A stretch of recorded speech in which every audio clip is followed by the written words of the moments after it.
My name is Bruce. I've been working bar for almost 40 years now. In that time, I've learned a trick or two that I'd like to pass on to you. So sit back, relax, enjoy the show. We've got a lot of ground to cover. We'll look at some of the forgotten classics and some unusual new tasty creations right for any occasion. Cheers.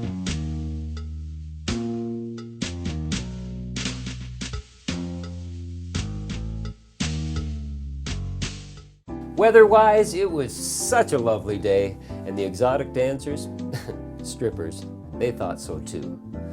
They arrived by the busload while I was working the afternoon shift at an outdoor patio strip bar. One of the gals, an island girl, came up to me and ordered a drink, a Mai Tai.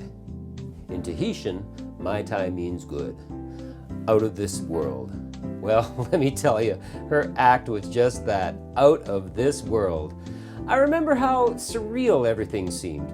A huge raised stage with colorful lights and giant speakers for the music, an outdoor circus of beautiful naked women and businessmen in their suits lapping up the sunshine as the girls paraded back and forth. Most of them couldn't dance to save their life, but I guess that didn't matter much. Everyone there, well, they were only interested in watching the girls strip. Back to my island girl. She danced to her first song, and then the second song, her top came off, and third song, well, you guessed it, her bottoms came off.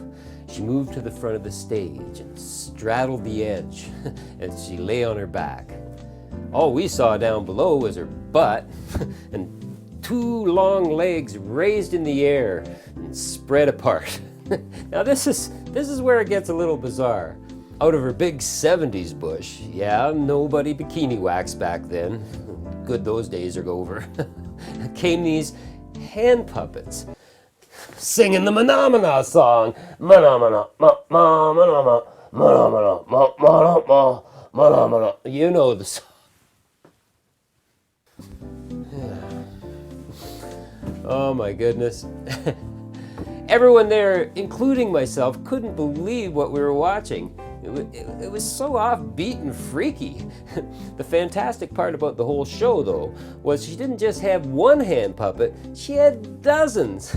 We couldn't wait to see her next set. And it wasn't to see her strip, we just wanted to see what puppets she'd be pulling out of her privates. Okay, let's make a Mai Tai, just the way she liked it. It was purportedly invented in California in 1944 by Trader Vic. Here's Trader Vic's original recipe. But Trader Vic's rival, Don the Beachcomber, well, he claimed to have created the Mai Tai in 1933. His recipe is more complex than that of Vic's and tastes quite different.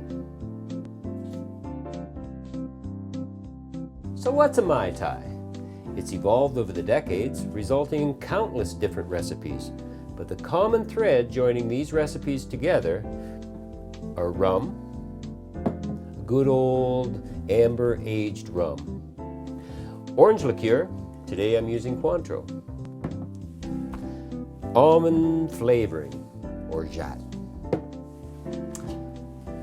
gum spirit, or I guess it's simple syrup, or rock candy, and fresh fruit juice, a lime. As for the deviations from the original recipes, a lot of bars today include grenadine, pineapple juice, which I guess would make for a smoother drink, or even orange juice in the recipes. The proper almond flavoring is orgeat, but today other almond flavorings are used like amaretto. However you make it out of this world. The best. Okay, let's make a Mai Tai. But first, we gotta get some ukulele music good. Get in the mood, you know? Yeah. Right on.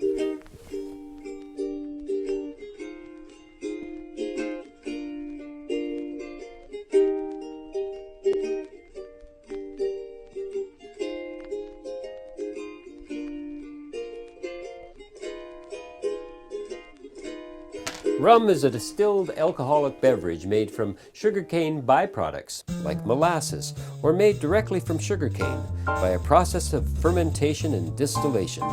The distillant, a clear liquid, is then usually aged in oak barrels. With more flavor than light rum, this amber rum has scents of brown sugar, honey, orange peel and vanilla. On the palate, it's toasted honey and sugar.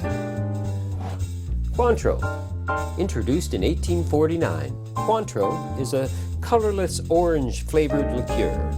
40% alcohol volume, it tastes more like the zest of an orange rather than the meat. Blended from sweet and bitter orange peels from all over the world, an estimated 13 million bottles are sold each year in more than 150 countries. This French liqueur is usually drunk as an aperitif, which usually means it is served before or after a meal.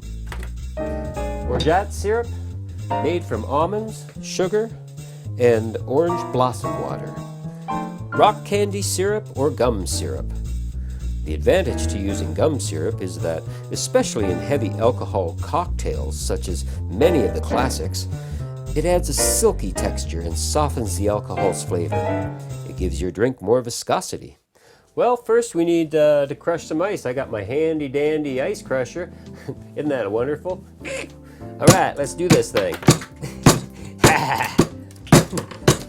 It's always good to think of somebody you don't like when you're doing this. All right. Well, we need a glass. So typically you use a rock glass. You know, we could use this guy here. We could use this one right here. I kind of like that one. But you know what? I'm gonna break with tradition. I'm gonna use this funky little guy. You know, because there are no rules. Just make a good drink. First thing to do is prep your glass, right? So we're gonna just throw some crushed ice in here. Get that all ready, because it doesn't take very long to make this drink at all, right? Sweet. Okay. Next thing, we get some ice in a shaker, and we want 2 ounces of rum. And then we want about half an ounce of Cointreau, but I like a little more because I like Cointreau. That's probably closer to an ounce there. Then we got orgeat syrup. Let's give it a good shake, right? That's your almond flavoring. Or like I said before, we can use amaretto here if you don't have any of this. And we want about a half ounce.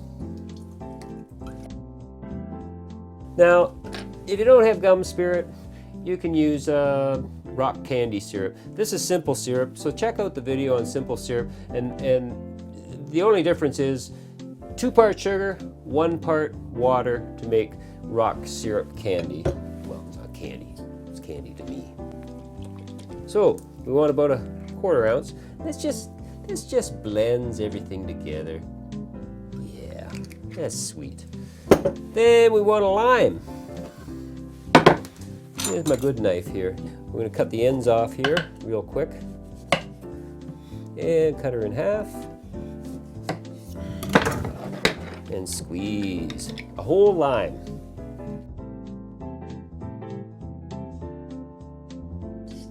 So you should end up yielding about, 3/4 ounce maybe from 1 lime. Half ounce, 3/4 ounce. Depending on the size of the lime, of course, yeah. Okay. Now we just want to shake this puppy. Good seal going. Yeah, baby. All right.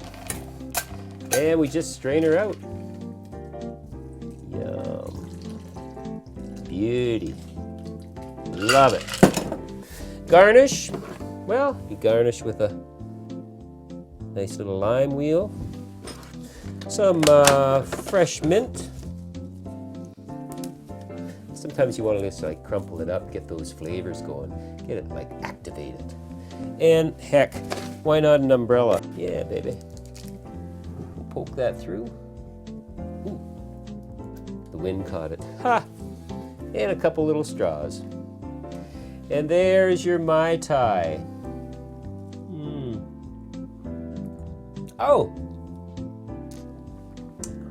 I feel like an island breeze just a-blowing. And you know what?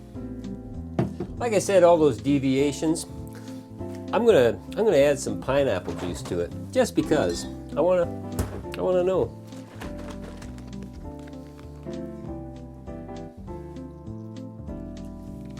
And you don't need a lot of pineapple juice. You really don't. Pineapple goes a long, long way. Let's give that a little stir.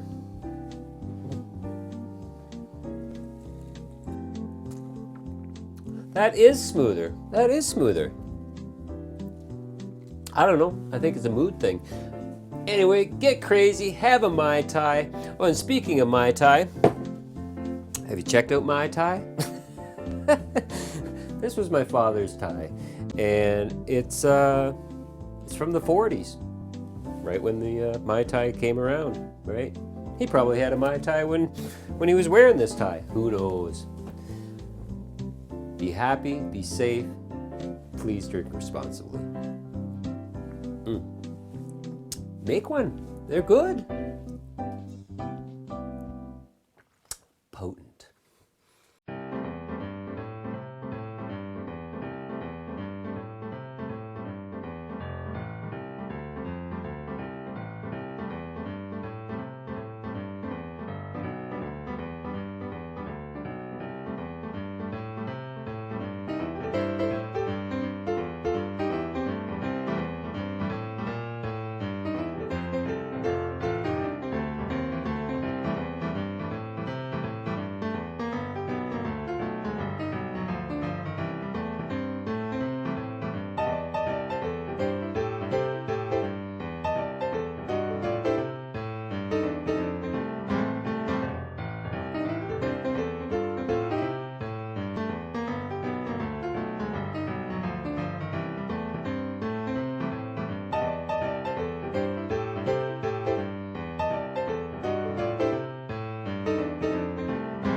Island crazy, have a mojito.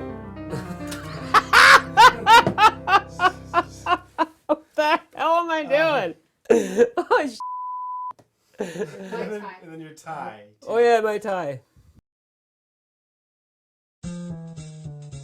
Hey, it's Bruce here again. If you like Bar Talk and Cocktails, the untold story, check out the mini episodes of Bar Lingo and other tidbits. Oh, and don't forget to subscribe. That'd be really cool.